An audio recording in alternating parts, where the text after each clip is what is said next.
So in this final video, we're going to add the finishing steps, the last items using linear perspective and, turning this into a full-fledged picture. All right, so what you got to do first, line your ruler up with your vanishing point.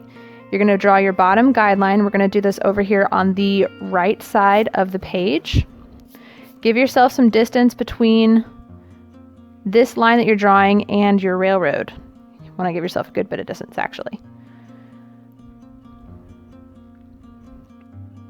Okay, draw this line lightly. You're not going to keep the whole thing. So notice I've got it going down here to the corner. So I got a lot of smudged graphite on here, so I'm trying to clean that up too. All right, so we got our bottom guideline. Our next guideline is going to go above the horizon line because these items that we're about to draw are really tall. Okay, again, draw that lightly. Okay, so now we got our two guidelines. We're going to draw a vertical line connecting the two. So I'm just making sure my ruler is vertical. And I'm drawing a line from the top guideline to the bottom guideline. Now what we are drawing right now are telephone poles or power lines, whichever term you prefer. You want to make sure that your lines are vertical, because if they're slanted either direction, if they're slanted this way, your train could hit your power lines and that could cause a disaster. If they're slanted this way, your power lines could fall over and people would lose power. There'd be a blackout. Don't want that either. So make sure that your lines are vertical. So these power lines are similar to the fence posts in that they are thinner than the cross ties, but they are going to be a little thicker than the fence posts and much farther apart. So this first one that I drew, I've got this empty space here. So I'm going to make this one about 1 inch thick. I'm going to put the next one about maybe 1.5 inches to 2 inches away, somewhere between there.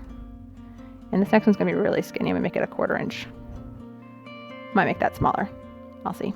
All right, and then the farther back they go, again, the spaces get smaller, and so the objects get closer together and they get smaller. So make sure that you are reducing your measurements each time you do this, or you can eyeball it. That's up to you.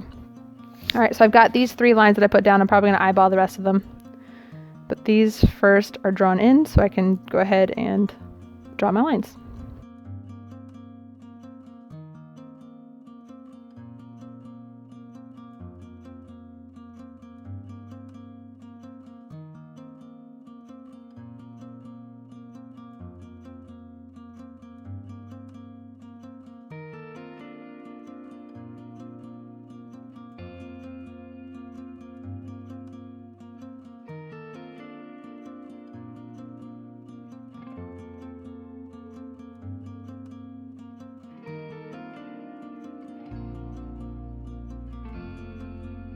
So as you can see, they get much smaller, much closer together the closer they get to the vanishing point.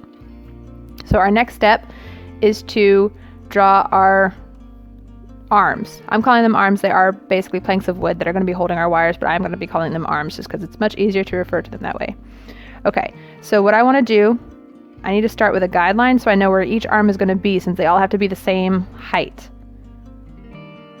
And this is going to be done by putting little marks on the inside line of each post. So if you need to figure out which lines are your poles, then put a little mark like we did on our cross ties. And you want to do it on the inside line only. Don't do it on both lines. All right, so now you can see I've got these little marks on the inside lines of my poles. So what I'm going to do now, I'm going to line my ruler up with the intersection of each of these. And it needs to be horizontal.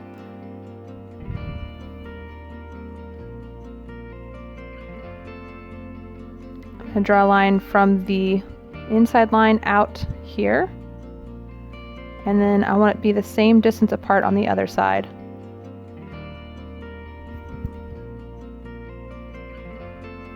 Okay.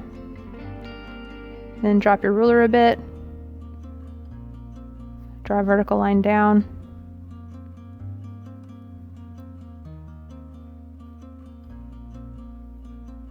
And then draw a horizontal line connecting them. Don't draw through your pole. And do that for the rest of them. Make sure that they get smaller the farther away they get.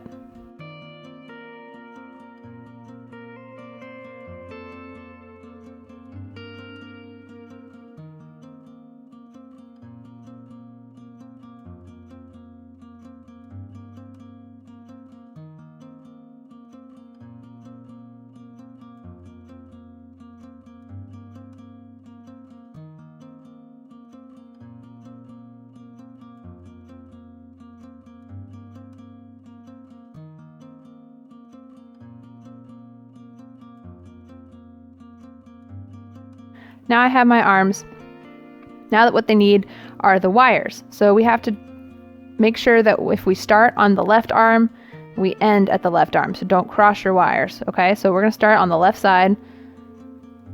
At the corner here, these should be curved toward the next pole.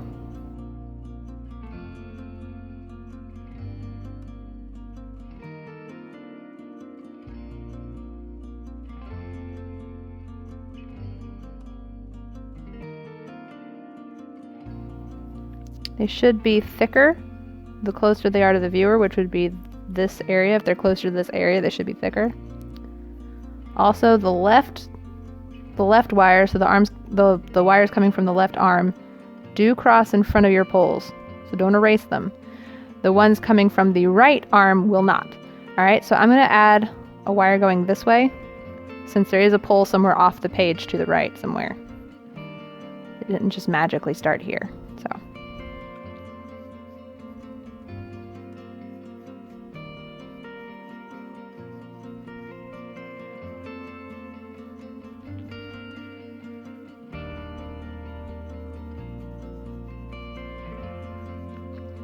All right, now for the right arms, the distance between arms is much wider, so they're gonna have to look a little bit stretched. If you need to make sure that your wires line up, you can draw them through your pole. Just make sure you're drawing them lightly and that you erase them once you've drawn the wire.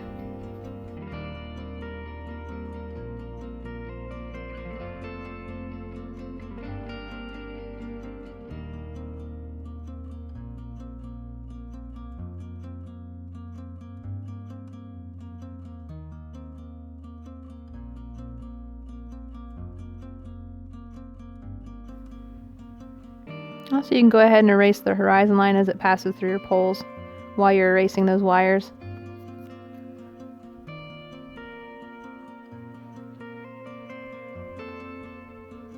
Okay, so now we got to make the poles cylindrical because they are a form. So we're going to do the same thing that we did with these, with our posts, except that we're not going to do a circle at the top. Okay, so first we're going to start at the bottom, curve that line so it becomes a cylinder. And then we're going to do this same, like, opposite at the top, just flip it. You're probably only going to see this for the first 2 or 3. Because again, they're just going to get too far away to really see more than a flat line. Once you have that done, you can go ahead and erase your guidelines. You do not need them anymore.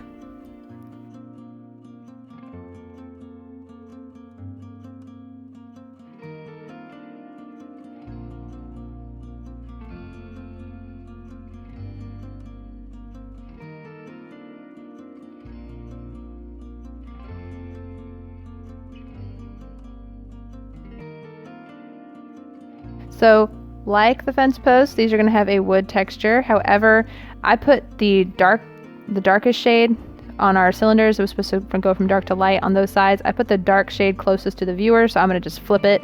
It'll be on the right side here instead of the left side, because again, that side's going to be closer to the viewer.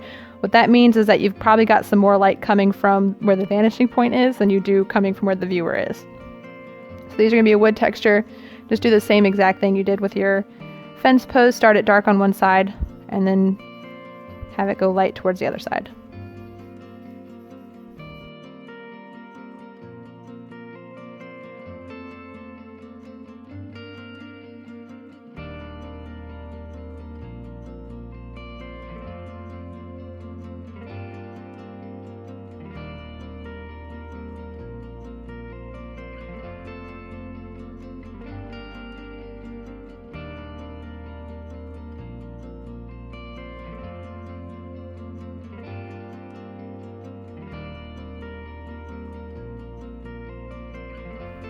Remember, the farther away you get, the less you're going to see these lines. So by this point, it should just be shading it in lightly. All right, so then the next step you got to do is do the same wood texture on these planks that you did here, because again, this is kind of side to side, so it's going to be similar to how the cross ties were done.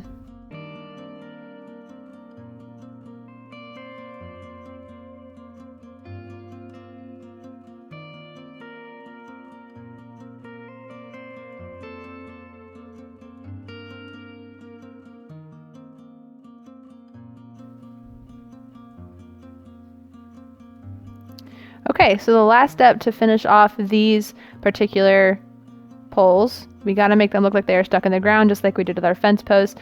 These poles wouldn't be very stable. They wouldn't survive hurricane force winds if they weren't, dug into the ground so that they could be a little more stable. So again, I'm going to add just some grass to mine. If you want to do stones or dirt piles, that's fine too.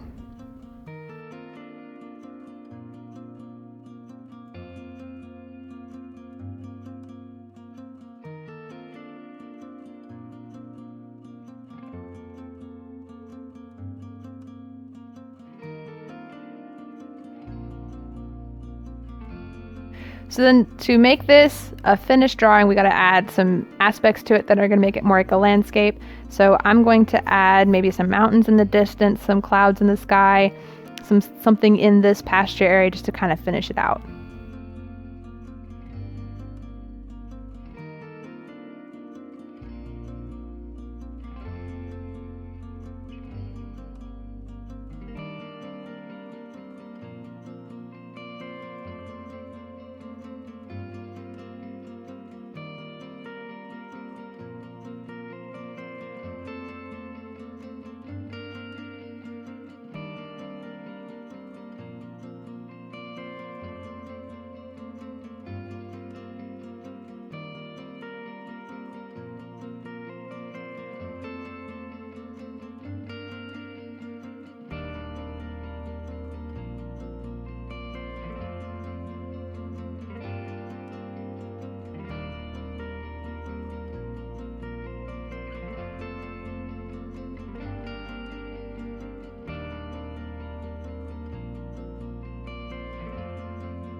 Remember, you don't want to blend anything with your fingers, so make sure you've got a tissue or something that you can blend out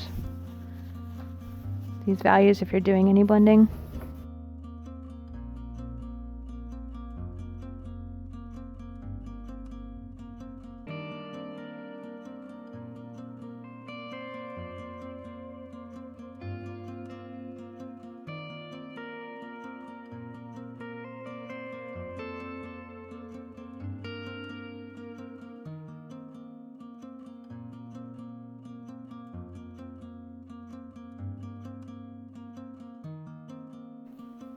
Okay, I think I'm going to add some hay bales here. And that's going to be the last thing I'm going to add to this drawing.